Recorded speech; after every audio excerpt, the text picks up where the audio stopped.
On your vacation to the beach, you decide to spend some time poking through some of the nearby gift shops. Some of them are filled with lots of cheap trinkets, but some of them are stocked with the wonderful creations of local artisans, sculptures, paintings, bronze, and glass and stone. You marvel at the intricacy and creativity of some of these pieces, as well as their price tags. You find one piece you especially admire and ask the shop owner the name of the artist. "Oh, nobody made that," he said. "Nobody made anything in here. We had an explosion in the building a while back, and when we came in afterward, we found everything you see here just as you're looking at it." And instantly you suspect the owner is insane, because you know that when you see a beautiful creation, somebody had to create it. At the turn of the 19th century, Napoleon and his army were on their way across the Mediterranean Sea to conquer the Egyptians. One starlit night, a number of Napoleon's soldiers, products of the French Revolution and its rejection of God, were trying to outdo each other in giving reasons why they knew there was no God. Napoleon, in his characteristic manner, was pacing back and forth on the deck listening to their reasoning, when one of them asked him what he thought of what they had said. He thoughtfully responded, "Very good, but if there is no God, then who made and sustains all of those?" And he pointed upward at the stars looking down on them. That is a good question. Who made this world and the billions of stars, and who charts their course and keeps them in that course?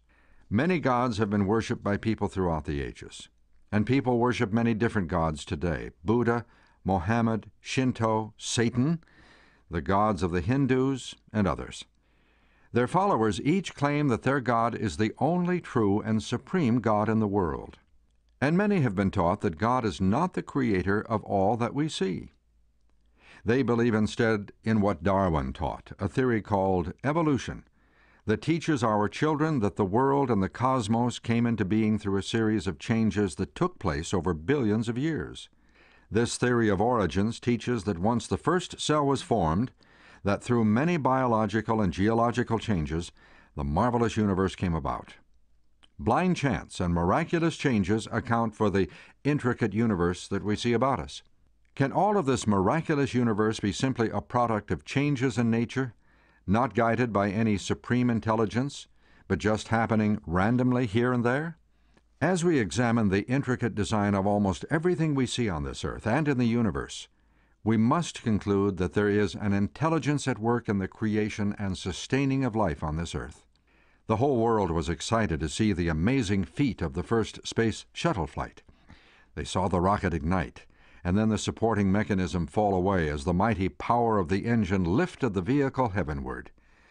We listened with keen anticipation to regular reports on the capsule's progress as it separated from the shuttle and continued on its way through space.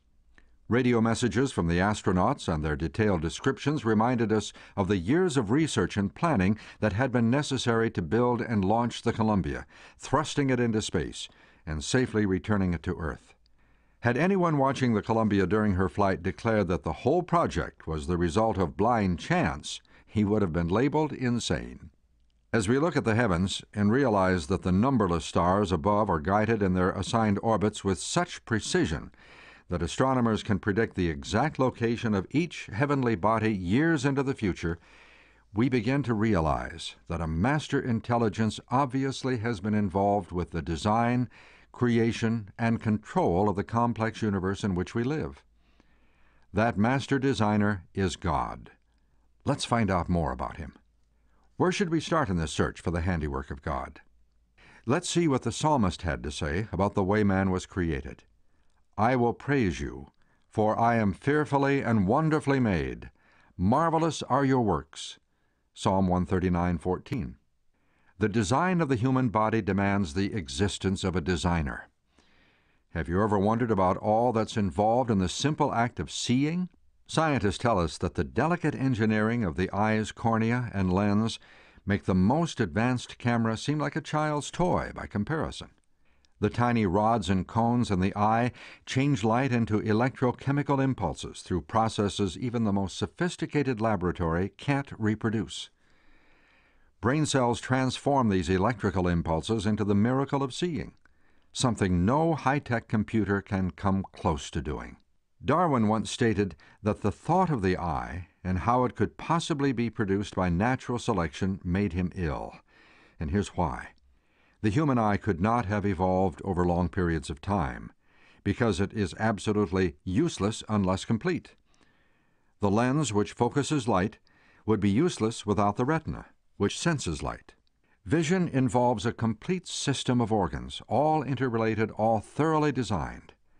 That's the way the human body is. All parts perform incredibly complicated tasks. No wonder the psalmist said we are fearfully and wonderfully made.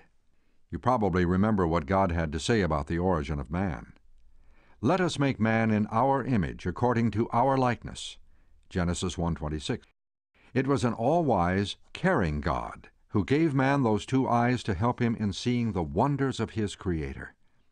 Adam and Eve did not just evolve or just happen. The Bible states that God designed our bodies in His image. He is the great engineering intelligence who designed us and then brought us into being. Man is very complicated and could only have been designed by a very wise designer. But what about this universe? What evidence do we have that the God of design was at work in creating the entire universe? Another prominent scholar, Dr. Philip Johnson, professor at Berkeley University, says this about Darwin and evolution. It has been 140 years since Darwin introduced his theory to the world, and what do we have to show for it? For all the brave talk about evolution as an established fact, much of the evidence actually seems to run against Darwinism. As, for example, fossils that don't show creatures gradually changing but rather staying the same. Yet Darwinists so want the theory to be true, they obscure the evidence. Just when and where will Darwinists demonstrate that one species typically becomes something completely different? Is there any evidence, Johnson asks, that what they say must have happened did in fact happen? Christianity Today, December 8, 1997, page 20. Isaiah the Gospel prophet challenges all of us to take our eyes off the little things in this universe and focus them on what God has done in the sky. Lift up your eyes on high and see who has created these things, who brings out their host by number.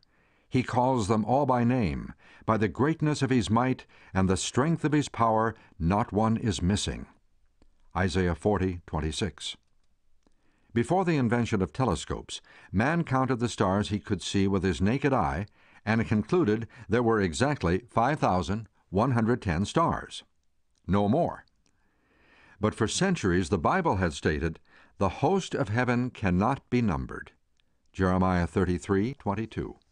Today, as we swing our giant telescopes toward the heavens, we discover that many of those tiny dots of light twinkling in the sky are not just stars, but whole galaxies made up of millions of blazing suns like our own. And surrounding those innumerable suns are numberless planets traveling through space together. As you look at the Milky Way, you are looking at the edge of our own galaxy, a star system shaped like a saucer. Astronomer Fritz Kahn says, "Our home in the universe is a spiral of 200 billion stars, a unit of suns whirling through space like a fiery pinwheel." Wonder Worlds, Chapter 2.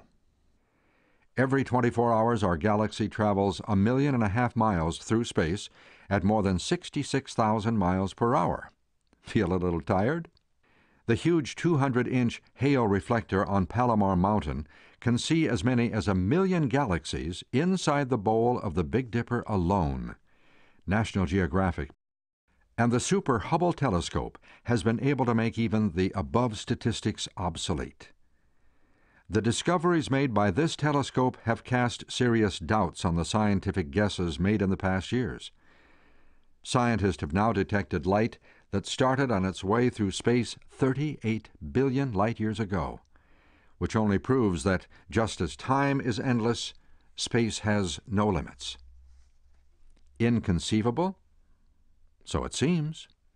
Yet God gave an illustration that helps us comprehend a little better the immensity of it all. God once took Abraham outdoors and challenged him to count the stars. God said, "Look up at the heavens and count the stars, if indeed you can count them." Then he added, so shall your offspring be. Genesis 15:5.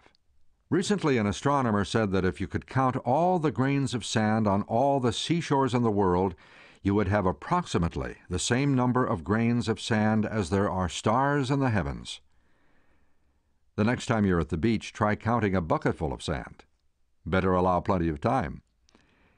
Is it any wonder that King David said, "When I consider thy heavens, the work of thy fingers, the moon and the stars, which thou hast ordained, what is man, but thou art mindful of him?" Psalm 8:3 and 4. Have you ever wondered if a powerful God who rules and sustains such a vast universe is actually concerned with man and his problems here on earth? Yet Jesus said that not even a sparrow falls to the ground that God does not notice. So don't be afraid, he said. You are worth more than many sparrows. Matthew 10:31. And to emphasize even more God's love and care, Jesus said, "Even the very hairs of your head are all numbered." Matthew 10:30. What a God! What right does the God of the Christians have to claim that he should be worshipped by everyone exclusively?